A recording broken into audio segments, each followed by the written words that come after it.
আমাদের Agartala railway station এবং ত্রিপুরা সব জায়গাতে স্পেশাল রাইড চলছে, আপনারা জানেন 3 মাস ব্যাপী। সেই উপলক্ষে আজকে আমরা আমাদের জিআরপি, আরপিএফ অফিসার এবং টিএসআর স্টাফ, আদার বিএসএফ সব অর্গানাইজেশন স্টেশনে থাকে।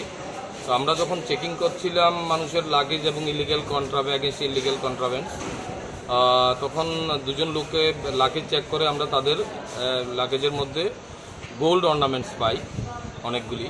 তো ওইগুলো দেখার পর তাদের কাছে পেপারস এবং অথেন্টিকেশন ডকুমেন্টস পুরো আছে, এগুলো আমরা চেক করি। চেক করার পর দেখি যে এখানে approx 7.5 KG ornaments, gold ornaments আছে। তো এগুলো তারা বিভিন্ন স্টেটে যায়, ওইখানে যে জুয়েলারি শপগুলো আছে ওইখানে তারা সেলিংয়ের জন্য যায়, এখানে বিক্রি করে এবং অর্ডার নেয়। তো ওইটার বেসিসেই তারা আজকে আগরতলা জুয়েলারিসে দেখানোর পর এগুলো নিয়ে গুয়াহাটি যাচ্ছিল।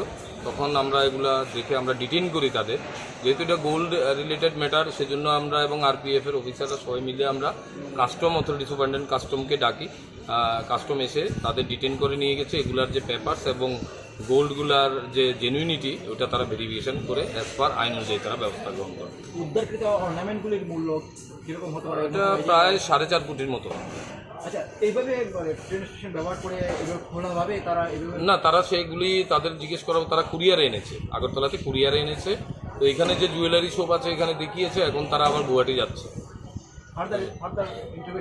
ফার্দার এটা কাস্টম ম্যাটার, এটা গোল্ড রিলেটেড ম্যাটার, কাস্টম দেখছে, আমরা কাস্টমকে হ্যান্ড ওভার করে দিয়েছি। এটা কি বৈধভাবে না অবৈধ? না, বৈধ। ওদের কাছে পেপার আমরা এখন পর্যন্ত যা দেখেছি এখানে ক্যাশ মেমো যত রকম এবং অথেন্টিকেশন যে মেইন যে জুয়েলারি ওনার যে তাদের অথরাইজ করেছে সেখানে পেপারস আছে, এগুলো কাস্টম তারা ভেরিফিকেশন করবে।